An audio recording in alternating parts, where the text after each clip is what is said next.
제가 오늘 겪은 경험에 대해 자세히 이야기해 보려고 합니다. 저는 40대 여성이며 경기도에 거주하고 있습니다. 남편과는 5년간의 연애 끝에 이번 9월에 정확히 10주년을 맞이했습니다. 솔직히 말하면 남편은 조금 힘든 사람이었습니다. 연애를 하면서도 결혼 생각이 들지 않았었죠. 제가 내성적이고 낯을 가리는 성격이었는데 남편은 그보다 심했습니다. 만나서 처음에는 제가 싫어하는 줄 알았을 정도로 감정 표현이 서툴렀죠. 그런데 생각해보면 가끔은 말이 부족한 사람이 있으면 더 말이 많아지는데요. 소심한 사람 앞에서는 이전보다 더 대담해지는 거죠. 저도 그런 적이 있었습니다. 제 주변 사람들은 노는 것을 좋아하고 시끄럽기 때문에 한 번도 맡아보지 않은 역할을 맡게 되었어요.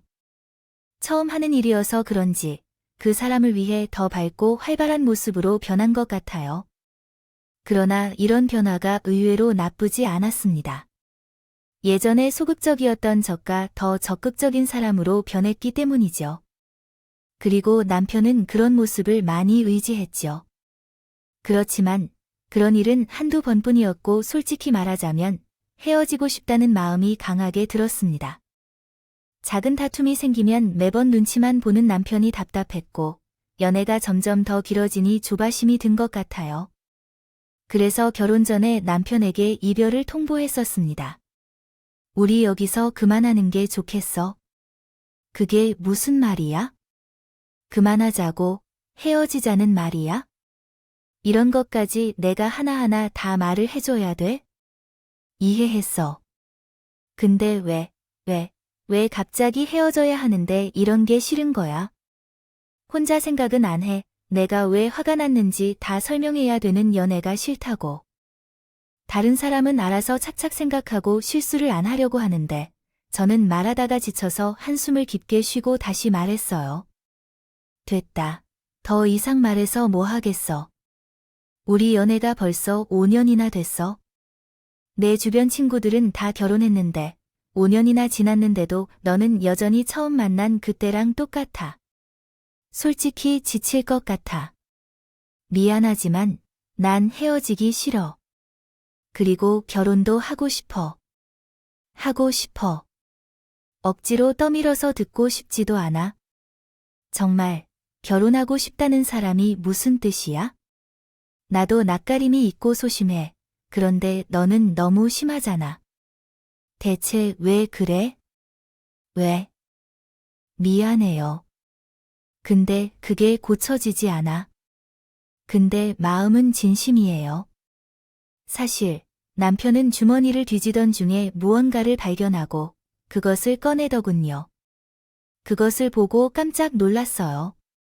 그것은 반지였어요. 이게 뭐야? 언제 준비한 거야? 그게 자기랑 세 번째 만났을 때 뭐 이러면서 제 남편이 어떤 사람인지 충분히 짐작이 가실 겁니다. 결혼하겠다는 마음을 먹고도 그것을 말하지 못해서 그동안 반지를 가방에 넣고 다닌 그런 사람이었어요. 그 사람을 보고 있으면 막막한 기분이 먼저 들었고 두 번째로는 지켜주고 싶다는 생각이 들었습니다. 문제는 이러한 감정을 여자가 가져도 되는지 하는 의문이 들었죠. 그래서 결혼 전에 우리는 사실 한 번 헤어졌었습니다. 반지를 가지고 다니면서 진심을 전하려고 했던 것은 감동적이었지만 앞으로도 그렇게 살 것을 생각하면 막막했거든요. 그러나 확실히 연애 기간이 길어서 꽤 힘들었습니다. 그래서 친구들의 소개로 다른 사람도 몇 번 만나게 됐죠. 밝고 쾌활하고 주도적인 제가 원했던 그런 사람들과 소개팅 자리를 가졌습니다. 그런데 진짜 짜증이 나요. 그래서 내가 말했던 건 갑자기 욕을 내는 것 같아서 충격이었어요. 이러한 사람들이 있다는 게 정말 이해가 안 돼요. 맞아요. 대신에 그런 사람들이면 그렇게 대응해 주어야 한다는 것 같아요. 실전 경험은 근육량과는 다른 형태의 근육을 성장시킨다고요. 알겠어요. 이해했어요. 정말 그런 사람들이 있어요. 하지만 그런 말을 쓰려고 앞뒤에 욕을 붙이거나 말을 함부로 하는 사람들이 있었어요. 누군가는 그러고 다니라고 해서 견딜 수밖에 없었죠. 그러다 결국 남편을 만나 결혼하게 된 거죠. 사람을 온전히 다 받아들이기는 어렵고 너무 많이 원하려는 것은 욕심이라고 생각해서 어느 정도 포기한 적이 있어요. 하지만 그게 제 발목을 제대로 잡을 줄은 몰랐습니다. 남편의 성격으로 추측했던 시어머니의 성격은 정반대였고 다른 방향으로 완전히 달랐으니까요. 스스로는 시원시원하고 쿨하며 누구보다 열린 사상을 가졌다고 이야기했지만 근본이 달랐습니다. 시어머니는 단순히 막말을 하는 사람이었고 생각이라는 필터를 거치지 않고 그냥 내뱉는 사람이었어요. 그리고 남편은 그런 시어머니를 막을 수도 없었죠. 솔직히 저조차도 감당이 되지 않는데 남편이 막을 수 있는 수준이 아니었습니다. 그때는 왜 그렇게 그게 서운했는지 모르겠어요. 단순히 생각하면 너희 엄마고 내가 입니다. 자식이지만 그 정도도 못하나 하는 생각이 들었던 것 같습니다. 시작은 처음 인사드리러 가는 날부터였어요. 이야기를 많이 들었다고 하면 좋겠지만 난 솔직히 제가 연애를 하는지도 몰랐어요. 아내, 아가씨. 적당히 예의를 차리고 상대방을 보면서 이야기해야지. 내가 바보이니 그게 긴장되네요. 한국 사람들은 이게 문제라니까 머리 숙이는 것이 예의인 것 같다고 가르치니 바보만 보고 있어요. 사람과 대화를 할 때는 눈을 보아야 하는 것 아닌가요? 아가씨, 대학은 다녀왔어요? 네, 4년 갔었어요. 4년제예요? 그러면 학자금 대출은요? 받은 건 뭔데요?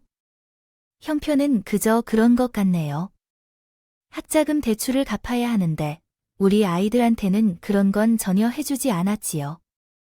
특히 우리 마지는 장학금까지 받아서 대학 다닌 거라서 그때부터 내내 전액 장학금을 받았었어요. 그래서 계속해서 회사 다닐 거예요. 내 생각은 그럴 생각이긴 한데 생각은 무슨. 나는 말이야 매우 솔직한 사람이라서 아마도 사람들 앞에서 착한 척하면서 속으로는 다른 생각을 하겠죠. 시어머니보다는 더욱 편할 것 같아요. 내 아들이 결혼하면 다달이 용돈 100만 원은 받아야겠어요. 타격이 있잖아. 아, 네, 내라고 한 거지. 원래 결혼 전에는 아들 한 명당 50만 원씩은 주었어. 내 아들 둘, 다 말이야. 만약 너희가 아이를 낳아서 내가 키우게 된다면 용돈에 더해서 200만 원을 받을 거고. 알겠니? 그게 비싸다고 생각하면 친정에 맡기면 되는데. 그때 남편이 머뭇거리면서 끼어들었어. 엄마, 그 정도만 하세요. 돈 이야기를 왜 자꾸, 이건 미리 말해야지. 그래서 싫다고 하면 결혼 안 시키면 그만이야. 그리고 이런 걸 미리 말 안 해놓으면 나중에 싸워. 그러니까 그냥 가만히 있어라, 넌. 당황스럽긴 했지만 그건 시어머니의 말에 동의하는 부분이었습니다. 차라리 속 편하게 말하는 사람이 있어서 다행이라는 생각도 처음에 들었습니다. 그러나 그 뒤에 나온 말에 그냥 말을 함부로 한다는 것을 바로 깨달았습니다. 아, 근데 아가씨는 나랑 일단 성격이 안 맞겠다. 답답하고 그냥 실실 웃을 줄도 알고 우리 아들이 유약한 편이라서 남며느리는 좀 강단 있는 애가 오길 바랬거든. 그래야 나랑 코드가 맞지 않겠어. 좀 놀 줄도 알고 센스도 좀 있었으면 한데 그 옷이 참 여기가 조선시대도 아니고 치렁치렁 긴 치마에 검은색 정장이요. 최대한 예의 있게 입은 건데요. 별론가 봐요. 우리 엄마도 그런 옷은 안 입을 것 같네. 어쨌든 손물 부분이 많아 보여서 촌스럽고 약간 뒤떨어지는 느낌이 들어요. 차차 맞춰가 보는 거지요. 아니 그렇지 않나요? 뭔가 잘못됐다는 걸 알았지만 결혼 전에는 그런 느낌 없었어요. 뭐, 만나봐야 얼마나 만나겠어요? 그런 생각을 했었고요. 더구나 그 사람도 너무 미안해했고 본인의 어머니에 대한 자각이 있어서 그나마 나쁘지 않다고 생각했어요. 만약 자신의 엄마로 인해 이해를 강요했거나 제가 예민하다고 몰아갔다면 분명히 파혼을 선택했을 것 같아요. 그래서 결국 저희는 결혼을 강행했고, 결혼하고 몇 달은 평범한 신혼부부처럼 지냈지요. 애초에 우리 집과의 관계가 먼 거린 시어머니는 그냥 그대로 살면 별 문제가 없을 것이라고 자신했죠. 그러나 시어머니가 갑자기 우리 집 근처로 이사를 오면서 상황은 완전히 바뀌게 되었습니다. 너희들 다 일하니까 내가 오며 가며 집에 이상 있는지 없는지 봐준다니까. 엄마가 말했을 때 그건 좀 하며 아들은 독박하게 생각했다. 뭐가 그건 좀이야. 내가 뭐 너희 집에서 뭐라도 훔쳐갈까 봐 그래. 그래도 비밀번호는 그렇지? 그래. 그래, 알았어. 그럼 내가 볼 일 있으면 당당하게 벨 누르고 들어오면 돼. 늘 말 잘 듣는 남편이었던 아들이 비밀번호 공개를 거부하자 시어머니는 보복을 하는 듯 일부러 불평했습니다. 시어머니께서 더 자주 우리 집을 찾아와 주셨었습니다. 여름에는 더우시다고 하시고 겨울에는 추우시다고 하시며 배가 고프시다고 말씀하셨어요. 몸이 안 좋다며 하루에도 2번 이상 우리 집에 오셨습니다. 그런데 문제는 시어머니께서 우리 집에 들어오시는 방식이었습니다. 어느 날 앞집에 살던 할머니 한 분께서 퇴근길에 만나셨다는데 저기요. 그 집의 시어머니신지 친정 어머니신지는 모르겠지만 정말 너무 시끄러우세요. 라고 말씀하셨어요. 네, 정말 죄송합니다. 시어머니이십니다. 전 그때 보니까 문을 두드리는 게 아니라 벨을 누르시면서 발로 문을 차는 것 같더라고요. 빚을 받으러 온 사람도 그렇게 하지 않을 것 같은데 솔직히 말해서 그건 조금 이상하지 않나요? 아파트는 공동생활을 하는 곳이라 특히 복도에서 나는 소음은 모두에게 영향을 준다는 것을 잘 알고 있죠. 정말 죄송합니다. 앞으로는 그런 일 없도록 노력하겠습니다. 제 말투가 부탁드릴게요. 사실 직접 말해보았는데 상대방의 성격이 얼마나 고약한지에 대한 문제를 직접 이야기해보고 싶었는데 상대방이 저에게 쏟아지는 비난과 욕설에 감정적으로 대응하기가 어려웠어요. 고생이 많으십니다. 나이가 들면서도 우아하게 노려야 하는데 참으로 힘드네요. 어머니는 실제로 문을 열 때도 참지 못하고 문이 부서질 것처럼 마구 두드렸습니다. 그 사건으로 인해 저와 남편이 둘 다 불이익을 받았습니다. 번씩 받았어요. 그래서 그것을 시어머니께 이야기해봤지만 소용이 없었어요. 아파트 주민들 모두가 예민한 사람이라고 하셨더라고요. 코웃음까지 치시더군요. 내가 착하기 때문에 그냥 넘어가는 거죠. 예전에는 나라면 머리 찾아봤을 텐데 빌어먹을 할망구가 어디서 시끄러워서 지랄이야. 지랄이야. 어머님 그래도 할머님이신데. 그래서 뭐 나이를 먹으면 무조건 존중해야 되니 그러면서니 넘어가는 아량이 있어야 해. 나이를 물구멍으로 쳐먹어서 그런 것 같아요. 다음에 만나면 한 소리 해줘야겠어요. 입에 참을 사람 귀하는. 그래도 그것은 하지 마세요. 우리가 어려움에 처해서요.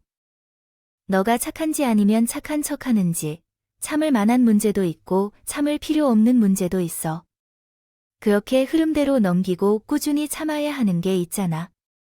세상에서 가장 큰 도움을 주는 진리야.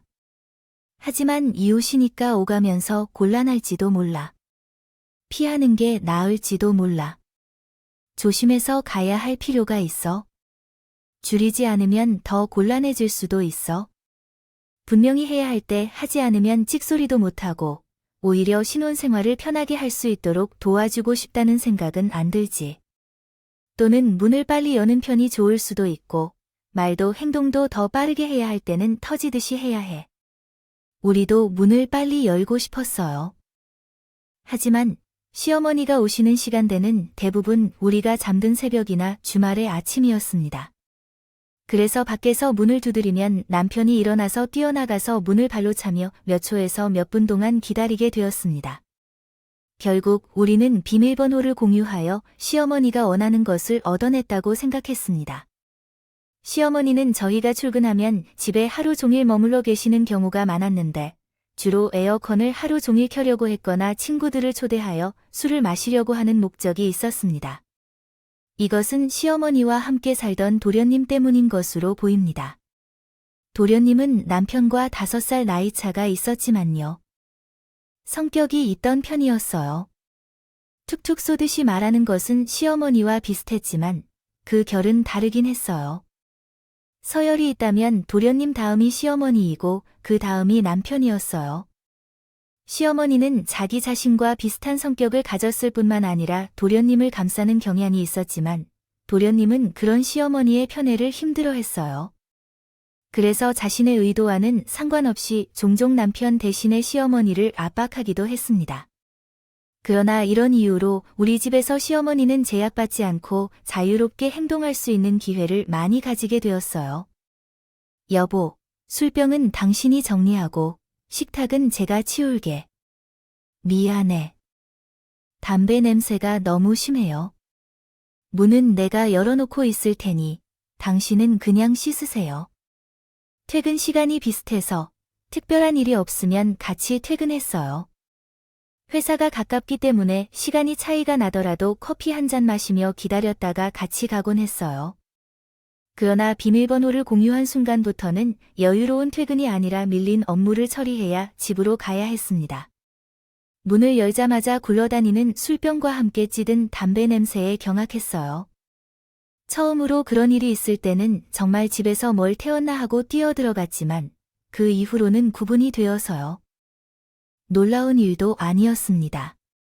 저희 집에서 사용하는 그릇을 재떨이로 만들어두고 거기에는 아주 많은 담배꽁초가 마치 파인애플처럼 꽂혀 있었죠. 종류가 각각 다른 것을 보니 어머니의 친구들이 하나같이 담배를 피웠다는 것도 알게 되었네요. 우리는 그것을 치우고 펼쳐놓은 쓰레기도 버리고 더러운 화장실을 청소해야 했습니다. 저희 방에도 들어와서 옷을 이것저것 입었는지 제 서랍장이 온통 엉망일 때도 많았고요. 그러한 이유로 남편은 늘 제게 미안하다면서 호소하곤 했습니다. 그것을 보니 남편이 소심하고 낯을 가려서 연애를 오래 하지 않았다면서 이런 상황을 예상해서 그런 게 아닐까 하는 생각이 들었습니다. 추측이 된다면요.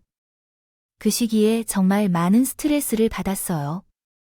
뭔가 드라마에서 보는 시집살이와는 또 다른 느낌의 시집살이였다고 말씀드리고 싶어요.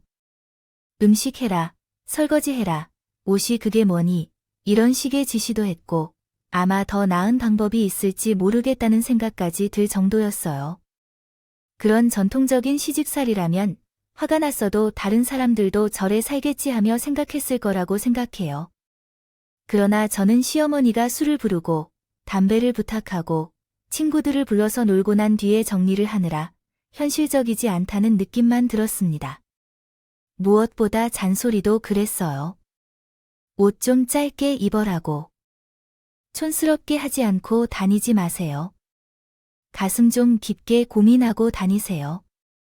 신발이 운동화밖에 없느냐고 하면 대응할 수 있는 방법도 있을 텐데요. 실제로 전에는 원형 탈모까지 진행되었습니다. 그냥 머리가 조금씩 빠지는구나 생각만 했었는데 어느 날 뒷머리를 만졌는데 느낌이 다르더군요. 아주 부드러운 아기살을 만지는 것 같은 느낌이었고 남편에게 물어보니 500원 동전 크기만큼 머리가 빠졌다는 것을 알게 되었어요. 하지만 그게 끝이 아니었는데 그 바로 옆에 하나가 더 생겨서 한동안 가발을 쓰고 출근을 해야만 했습니다. 이대로 가면 정말 나보다 더 먼저 죽겠구나 하는 생각이 들 때 저는 아이를 임신하게 되었어요. 그러자 남편이 곧바로 시어머니에게 앞으로는 집에 와서 담배도 피우지 말라고 했습니다. 실제로 손주 욕심이 있었는지 시어머니는 그 뒤로는 이전처럼 자주 오지 않았어요. 이런 말하기 뭐 하긴 하지만 진작에 임신을 할 걸 그랬나 이런 생각도 들어요. 나도 그런 생각했었어. 이제 안 오시니까 당신도 마음 편하게 먹을 수 있어야 해. 스트레스가 아이한테 안 좋잖아. 나도 최선을 다해볼게. 저는 출산이 임박했을 때까지 회사 업무를 그대로 보았지만 시어머니가 집에 잘 오지 않는 것만으로도 컨디션이 훨씬 좋았습니다. 하지만 왜 시어머니가 그렇게 행동하셨는지는 나중에 알게 되었어요. 아이를 낳은 후에 200만 원을 받게 되었는데 이것이 그래서 넌 회사로 돌아가야지. 설마 그냥 가만히 있으면서 가정일만 할 생각이 아니겠지? 이게 아니라 우리 회사에는 육아휴직도 있어서요. 그건 뉴스에서도 봤어. 하지만 다시 일하러 돌아가면 자리를 빼앗길 수 있다고 하더라고. 넌 알면서도 일을 믿고 그냥 집에서 쉬기만 할 거야. 우리 회사는 복지가 좋아. 그건 못 같은 소리야. 연봉을 올려주는 게 복지가 아니라고. 요즘엔 동물 복지를 떠나서 닭이 자연에서 놀 수 있었던 환경보다 나은 계란이 나온 방목닭이라는데 그냥 비싸게 팔 뿐인 거랑 다를 게 뭐냐. 철장 속에 있는 것과 밖에서 살아도 어차피 죽게나 되는 게. 사람들은 참 이상해요. 복지에 대해 믿지 말고 너는 회사에서 돈을 벌어야 해 나에게 맡겨. 요즘 나도 돈이 더 필요하고. 그때 남편은 끼어들어 말했죠. 당장은 좀 그런데 아이가 너무 어리니까 엄마는 운전도 못하고. 무슨 일이 있으면 어떻게 처리할 거야? 그래, 너는 입 다물어 내가 두 아이를 키웠는데 그런데 그런 걱정을 왜 해? 그리고 엄마, 담배도 피잖아. 그게 뭐 어때 너희들 낳았을 때도 아무렇지 않았어. 아이들을 감싸고 노니까 각종 질병에 걸리고 알레르기가 생기지. 그래도 우리 아이는 좀 그렇네요. 진짜 힘들게요. 알았어. 그럼 아이를 볼 때는 피워도 되잖니? 어쨌든 지금은 좀 그런데 유치원 갈 때쯤엔 부탁할게요. 200만 원 주시면 되는 거잖아? 용돈이랑 더하면 300이겠지. 근데 그건 너무 부담스러운 가격인데. 그 정도면 전문 시터를 구해야겠어. 내 피랑 남의 새끼랑 같니? 되겠다. 유치원이 너무 길어. 너 혼자서 벌게 될 수도 있어. 요즘 세상은 내 남자만 버리는 경우가 있다고 하더라고. 내 안에 주저앉히고 싶으면 고집 피워. 그리고 너 결혼하더니 버르장머리가 없어. 나쁜 새끼. 아마 그땐 시어머니가 저희에게 비밀번호를 공유했던 날처럼 악감정이 생겼던 것 같습니다. 그리고 그 모든 화살이 중력에 끌리듯 저에게 모두 돌아왔죠. 집에 여자가 잘 들어와야 하는데 당신이 아들을 망쳤다는 말을 내 얼굴만 보면 하시기 시작했습니다. 그리고는 자신이 과거에 무슨 일을 했고 어떻게 사람을 반병신으로 만들었는지 이야기하셨군요. 학교 다닐 때 내 친구 하나는 나만 보면 오줌을 질질 쌌다고 했어요. 그랬군요. 너 같은 애들은 굴욕기 좋은 먹잇감이었다고 말했어요. 예전에는 이렇게 마주보고 상종도 안 했는데 성격이 많이 좋아졌다. 아들을 가진 죄인이니까요. 그 구박은 정말 상상을 초월하는 수준으로 유치했지만 특히 역겨운 것들이었습니다. 어떤 날은 이혼을 생각하면서 이를 부득부득 갈다가도 남편이 아이를 씻기고 있는 모습만 보면 그런 마음은 목욕 거품과 함께 사라졌어요. 솔직히 시어머니만 빼면 모든 것이 완벽했습니다. 말이 많거나 모델은 답답할지라도 항상 저를 도와주는 남편과 눈에 넣어도 아프지 않을 아이, 그리고 절약하고 아끼며 사는 소비 습관까지도 놓치기 너무 아까운 것들이었어요. 그렇게 참고 견디면서 시간을 보냈습니다. 얻는 게 있다면 포기하는 것도 있다는 생각을 하면서 말이에요. 그렇게 시간이 흘러 아이가 유치원에 들어가면서 사건이 터졌습니다. 저는 이미 이전에 복직한 상태였고 시어머니의 반박에 아이를 결국 시어머니가 돌보고 있었습니다. 유치원 선생님이 저에게 연락을 했습니다. 그 이유는 충격적으로 아이가 폭력적인 성향을 보인다는 것이었습니다. 아주 가끔씩 시어머니와 비슷한 말을 할 때 단단히 교정을 시켰었지만 누군가를 때리는 것은 상상해 본 적이 없어서 놀라 달려갔습니다. 일단 상대방의 아이 어머니와 그 아이에게 진심으로 사과한 뒤에 아이에게 물었습니다. 왜 그랬어? 친구를 왜 때렸는지 알려줘. 아이는 아무 말도 하지 않았지만 나중에 그 사건의 전말을 알게 되었습니다. 시어머니가 아이에게 누구든 조금이라도 거슬린다면 코를 때리도록 교육을 받았던 것이었죠. 그 사실을 깨달은 건 제가 빨리 퇴근해서 시어머니 댁으로 가고 있던 중이었는데 마침 놀이터에서 시어머니가 딸을 가르치는 소리를 직접 들었기 때문이었습니다.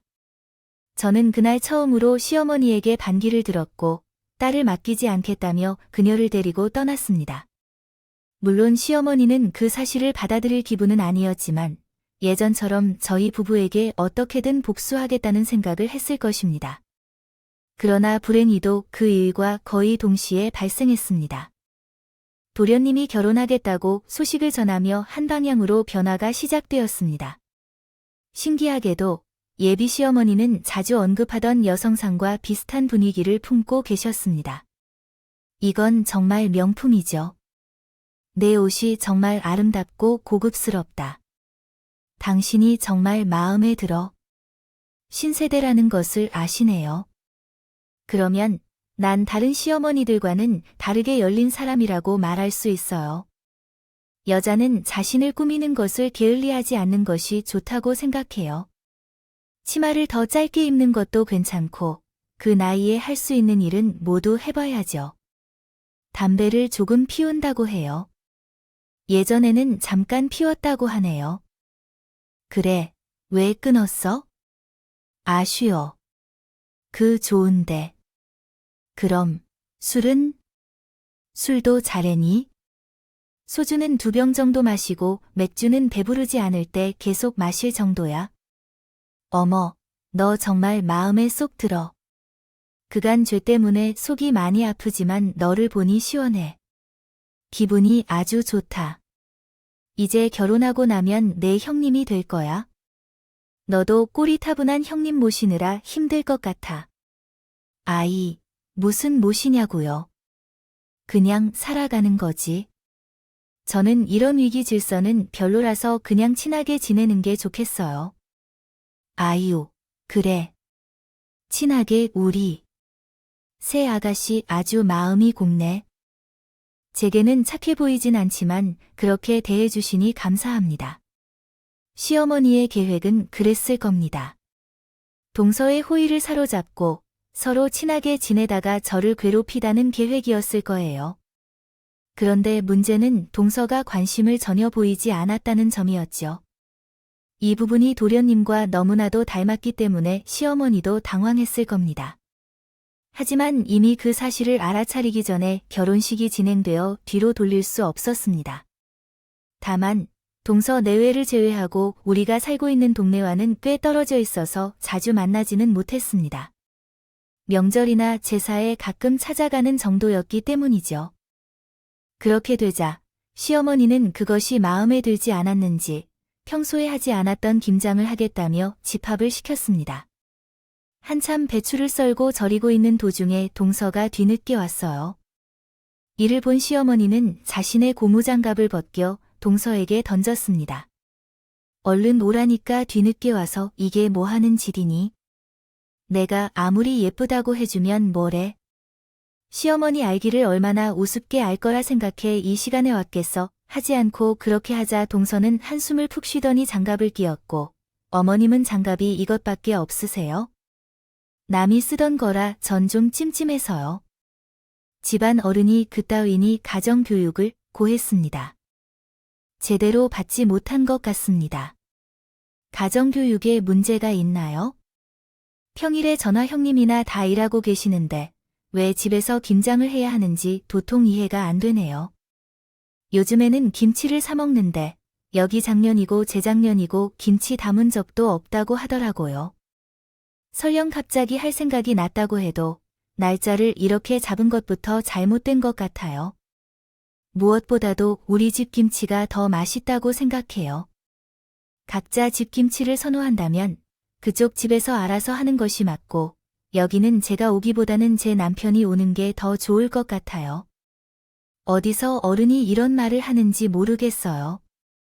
어른이라고 해서 항상 시원시원하고 모든 것을 수용하는 열린 사람이라고는 할 수 없나 봐요.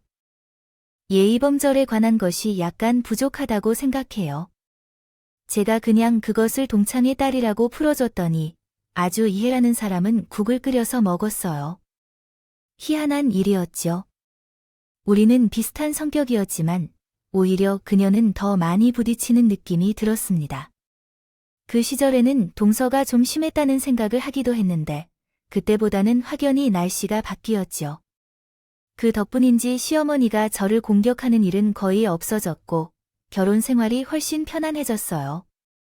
그 부분은 분명히 동서에게 많이 감사했죠. 김장날에도 화가 난 시어머니가 제정신을 잃고 배추를 쓰레기통에 모두 버렸던 거예요. 그리고 그날은요, 저는 신경 쓰지 않기로 했어요. 동서와 거의 처음으로 제대로 된 대화를 했습니다. 형님도 제가 너무한다고 생각하시나요? 남편은 그러더라고 하네요. 적당히 하라고 해요. 난 솔직히 모르겠어요. 그냥 덜 건드리면 속이 편할 거라는 생각을 하고 있어요. 제 성격이 그래요. 엄청 싸가지 없어 보일지 몰라도, 아니 뭐 설명할 건 아니지만 상대에게 강하게 나오면 더 강하게 나갈 수 있고 싶어서요. 시어머니가 절대 물러나는 타입도 아니고. 근데 우리 엄마랑 어떻게 친구가 됐을까? 아들로서 동서 어머님이랑 시어머님이 학교 동창이라고. 3개월 때 그 사실을 알았는데요. 솔직히 좋은 점이 없죠.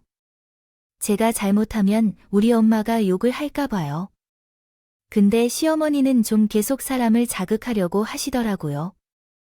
저번에 우리 집에 수리공을 불러서 강제로 열쇠를 따셨다는데 그걸 어떻게 참을 수 있죠? 자기가 조금만 열받으면 그렇게 난리를 피우는데 이야기를 들어보니 동생이 갑자기 그렇게 반응하는 이유는 충분하다고 생각했어요. 시어머니는 제게 예전에 해서 효과가 있었던 것들을 모두 동생에게도 똑같이 했다는데, 아니면 더 정확히 말하면 제게 했던 것보다 더 심한 짓들을 했죠. 이전에는 우리 집 서랍을 뒤져본 정도로 그쳤지만 동생은 화장품과 가방, 집에 있는 것까지 옮겼다고 하네요. 더던 현금까지도 싹 들고 가셨다고 하더군요. 그런 일이 있어서 나한테 말을. 아니다. 내가 무슨 도움이 된다고 미안해. 왜 형님이 미안해요? 말해도 풀릴 일이 아니라는 걸 알아요. 저희 남편도 틱틱거리긴 해도 혼자 자기 키웠다고 또 엄마라면 끔찍해하는 인간이라 중재도 제대로 못하고 형님네도 그렇죠. 더구나 우리 남편은 서방님보다 성격도 유약한 편이라 절대 반기를 못 들어. 최악이네. 그래도 제가 들어와서 좀 편하시죠? 제가 웬만한 건 다 화살로 맞아드릴게요. 저는 그런 거 끄떡없어요. 스트레스를 애초에 잘 받지 않는 사람이라면 말이라도 고마워하는 게 좋다. 하지만 그것도 쌓이면 병이 된다. 그냥 즐겨. 그래야 삶이 행복해질 테니까. 와, 지금 좀 소름 돋게 생기네.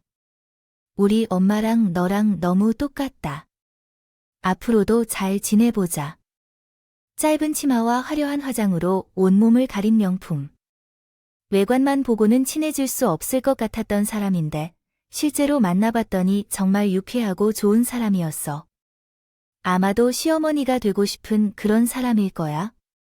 가끔 같이 저녁을 먹곤 했는데 어느 식당에 가도 사장님들이 반갑게 맞아줬어. 주방 이모님과도 친했죠. 성격도 굉장히 호탕한 편이었기 때문에 함께 있으면 즐거웠습니다. 동서와 함께 있으면 시어머니에게 받았던 모진 말들이 중화되는 느낌까지 들더군요. 쟤를 위해서 대신 화를 내주기도 하고 제 편이 되어 주기도 했기 때문에 저도 모르게 동서에게 많은 위로를 받았습니다. 그래서 명절에도 이야기를 나누면서 함께 음식을 장만하고 동서의 지휘로 우리 남편과 서방님도 가세에 이전보다 훨씬 수월했죠. 그런데 그걸 그냥 보기에는 안일하게 여기는 시어머니는 아니었습니다. 자신의 계획대로 진행되지 않고 저희 둘이 함께 다니니 당장이라도 떨어뜨려 놓고 싶다는 생각을 했던 듯해요. 생일날에 내 동생을 동서도 부르라고 했다고 어떤 시댁에서 자기 생일이라며 며느리 가족을 부르는 거래요. 그니까 진짜 어이가 없잖아요. 우리 남편이 쭈뼛거리면서 말하는데 명치를 쳤다니까요. 저번 명절에 오랜만에 친구한테 축하받고 싶다고 했을 때 분위기가 이상하다고 생각했어요. 아무리 친구라고 해도 음식들도 그냥 시키자. 요즘엔 가정식 뷔페로 시켜도 된다고 하더라고요. 형님, 어쩜 이렇게 시어머니 생신이 월요일인데 일요일에 하실 분도 아니고 무조건 월요일에 해야 할 텐데요. 직장인들의 월요일은 다른 의미를 가지죠. 눈을 뜨면서 퇴근하고 싶은 마음이 드는 날이거든요. 음식은 안 해도 돼. 그래서 음식은 어떡하지? 해결했는데 왜 또 그러는 거지?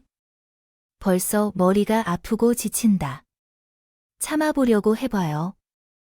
그리고 그 날이 다가왔어요.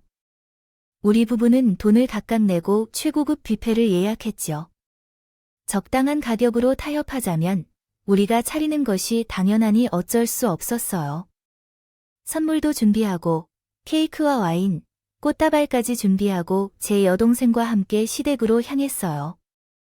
도착하니 이미 시어머니와 남편의 부모님, 그리고 여동생까지 와 있었어요. 화려한 드레스를 입은 시어머니를 만나니 기분이 좋아졌어요. 방금 보면서 속으로 조금 이상하다고 생각했어요. 마치 자신이 여왕이 된 것처럼 턱을 들고 있는 것도 그랬어요. 그렇게 어색하게 인사를 나누고 식사를 시작했고 얼마 후에 생일 선물을 하나씩 열어보고 있을 때였어요. 이건 뭐야? 머플러. 이건 누가 산 걸까? 아유, 사돈. 그건 제가 샀어요. 어머, 명품이네. 근데 색이 좀, 그리고 사돈이 뭐야? 친구끼리 보면 우리가 안 친했다고 오해할지도 몰라. 우리 꽤 친했잖니? 아닙니다. 예의는 갖춰야 해요. 그러게. 너는 그런 측면에서 예에 바르다는 편이었어. 예전에도 근데 내 딸은 좀 자유분방하게 키웠나 봐. 나 솔직히 내 딸 아니었으면 아마 진작에 제지했을지도 몰라. 그때 남편이 제지해 주셨어. 엄마, 좋은 자리에서 그만해. 그 끝은 뭐야? 무슨 말이야? 친구끼리 농담하는 거잖아. 농담이지 이해하시겠죠. 사위가 그때 분위기 정말 살얼음판을 걸어가는 기분이었어요. 당장 부서질 것 같은 살얼음판처럼 허무할 듯한 그런 느낌이었어. 그래서 나는 식탁 밑에서 사위의 손을 잡고 하지 말라고 신호를 보냈어. 제발, 그냥 넘어가자. 부탁해. 동서도 제 마음을 이해하는 것 같습니다. 표정을 푼 채 식사를 하더군요. 그런데 시어머니가 다시 한번 말씀을 꺼냈습니다. 정말 흥미롭지 않니? 상견례 때 너를 보고 내가 얼마나 놀랐는지 알아? 이렇게 마주 앉아서 식사를 하는 것이 가장 놀라운 일이지. 예전에는 너 내 눈조차 못 마주치고 그랬었던 거 기억 안 나니? 그렇지. 결혼 참 잘했다. 남편 잘 만나서 아주 잘 먹고 잘 사는 거 보니까 내 마음이 한숨이 나네. 솔직히 너 중퇴하고 나서 어디선가 공장에서 일하고 생활할 줄 알았는데 그렇지 않았어요. 그때 식탁에서 미세한 떨림이 시작됐어요. 동서로 생각하고 봤지만 그 진동이 어디에서 나오는지 확인하려고 고개를 돌려봤고 그 진동이 동서의 어머니 쪽에서 나는 걸 확인했어요. 동서는 놀라서 어머니의 손을 잡았지만 여전히 떨리며 얼굴이 창백해졌어요. 그러나 그때 어머니의 표정을 본 거예요. 여전히 자신감 넘치게 웃으며 엄마 왜 그래? 맞으면 잘 먹겠는걸? 이라고 말하는 거예요. 어디가 아파요? 동생과 여동생 2명이 모두 상태를 살피고 있을 때 시어머니는 거만하게 의자에 등을 기대고 물었어요. 옛날 생각이라도 나오는 거예요. 그렇죠. 너는 이렇게 나와야지. 그런데 너희 딸은 그렇게 안 되더라고 하네. 널 닮았으면 결코 그럴 리가 없었을 텐데. 어머님, 그게 무슨 말인가요? 우리만의 비밀로 부르는 게 나을까요? 그냥 하나의 경고죠. 경고. 늘 당당했던 동서였는데 상황을 파악하지 못해서 계속 당황하게 되고 서방님이 시어머니를 말리고 있었지만 애초에 심각하게 받아들이는 것 같진 않았어요. 덤덤한 말투로 좀 밥이나 먹자는 느낌이었을 뿐이었습니다.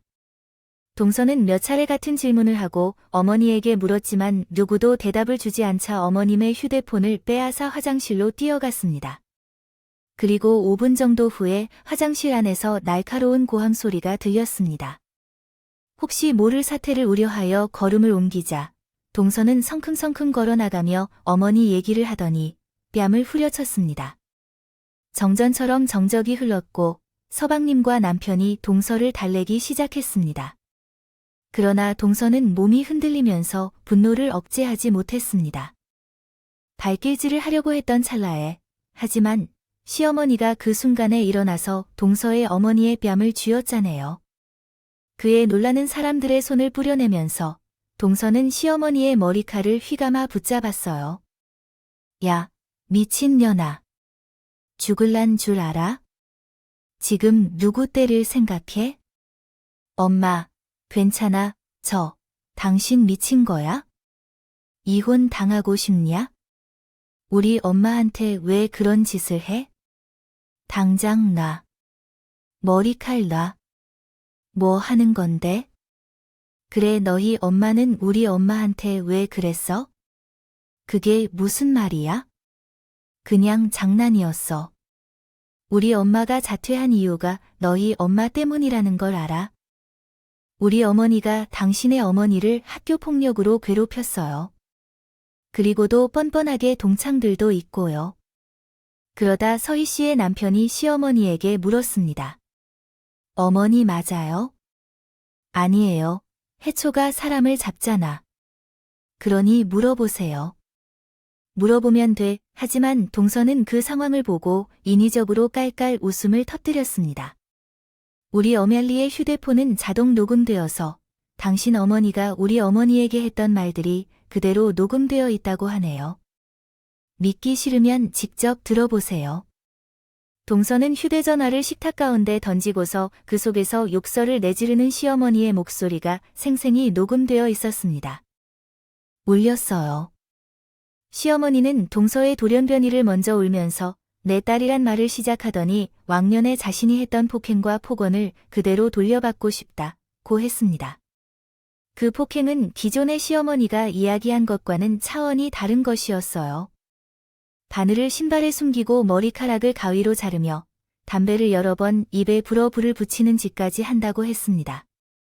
이를 듣는 모두가 놀랐지만 동서의 어머니만 눈물을 흘리셨죠. 그러던 중 서방님이 가만히 있는 동안 급히 휴대폰을 끄고 말했습니다. 그 정도 실수는 누구나 할 수 있는 거야. 당신한테 진짜 그런 것도 아니고 이미 지나간 일을 어쩌라는 거야? 그 말에 동서는 이성이 끊어진 사람처럼 자신의 남편에게 달려들었고 주먹을 날렸다. 그 뒤에 숨어있던 시어머니가 같이 바닥에 쓰러졌습니다.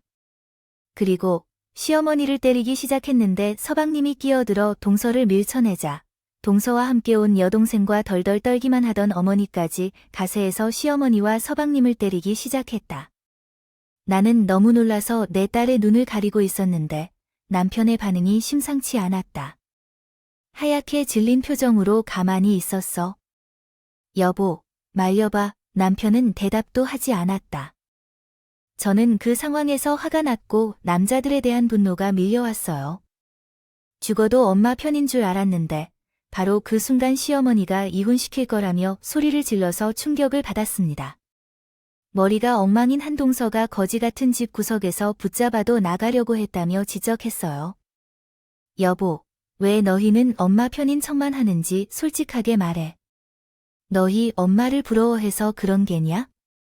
자기는 학창시절에 괴롭혔었지만 자신보다 더 잘 살고 화목한 삶을 살려고 배우는 게 아닌가 라며 말했어요.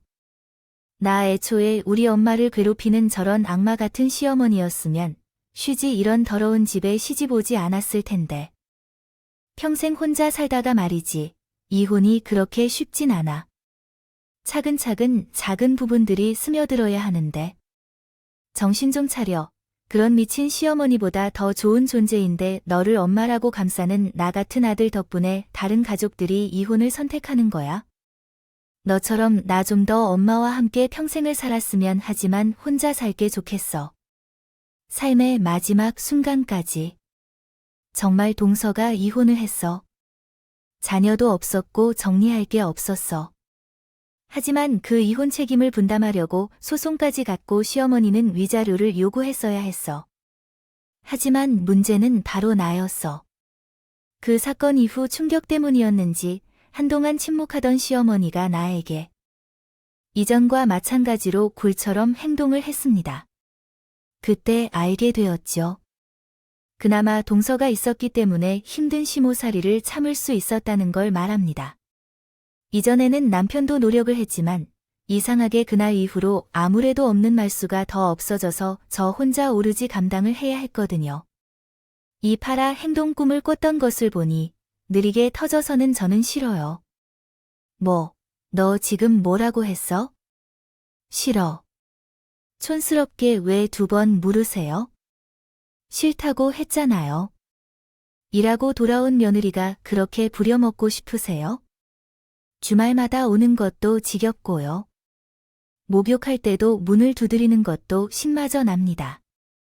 나는 목욕할 때 일부러 보일러도 끄었어요. 나이를 먹어도 그런 짓을 하는 것이 학창시절과 같다니 이해할 수 없네요. 어릴 때는 몰랐다 하더라도 지금은 로망이죠. 미친 너만 이런, 너도 이혼하고 싶어서, 그래서 딸을 아빠 없이 키우고 싶어 하는 건가요? 이게 어디서 눈을 떴니?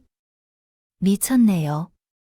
예전에 친구들을 괴롭히는 재미로 살았던 것 같은데, 이젠 며느리로 바뀐 건가요? 하지만 결국에는 소중한 아들들을 전부 이혼남으로 만들고 끼고 살게 됐네요. 야!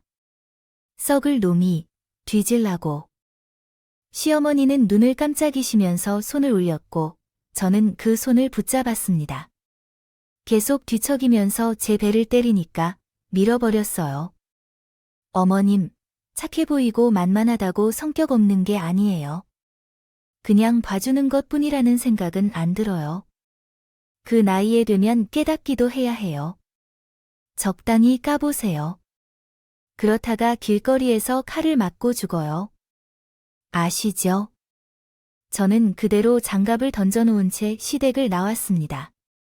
그리고 남편에게도 이혼을 통보했어요.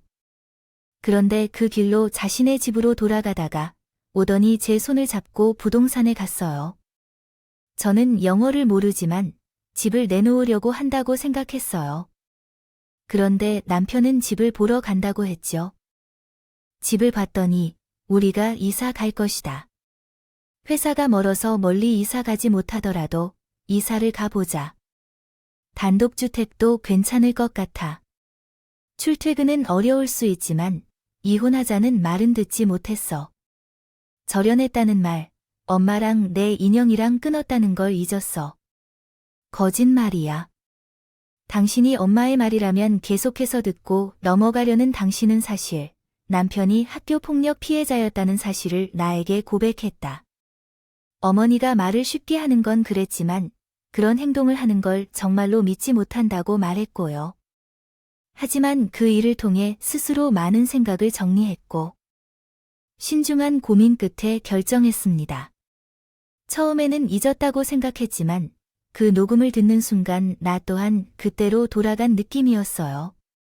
억지로 인연을 이어나간다 해도 예전과 같이 엄마를 대할 자신이 없었어요. 그때 깨달은 것은 나에게 소중한 건 나 자신을 지켜야 한다는 거였어요. 이번에는 바보처럼 속지 않을 거예요. 그 후 우리는 경기도까지 이사 오게 되었어요. 현재는 가족 모두 행복하게 잘 지내고 있습니다. 이혼한 동서와 아직 연락을 유지하면서 지내고 있어요. 대신 언니, 동생이라는 호칭으로 바꿨어요. 동서는 내가 시어머니에게 한 마지막 말이 너무 강인했다고 했어요. 어디 글이라도 써보라고 했더군요. 그래서 이렇게 쓰게 되었습니다. 사실 저는 늘 참기를 좋아하는 사람이었습니다. 뉴스를 보는 것만으로도 화가 나는 세상에서 살면서 감정이 치우친다는 것은 결국 제 손해라고 생각했어요. 하지만 이번 사건을 통해 때로는 화를 내고 자신의 의견을 제대로 전달하는 것이 중요하다는 것을 깨달았어요. 남편의 말처럼 소중한 것은 스스로를 지켜야 한다는 것이죠. 제 이야기를 듣는 분들 중에는 저처럼 감정을 억누르고 참기 위해 웅크리고만 있던 분들이 있을 것 같아요. 우리 같은 사람이 화를 내면 더 무섭다는 걸 가끔은 알려주는 것도 좋은 것 같아요. 효과도 좋더군요. 우리 모두 힘내자고요.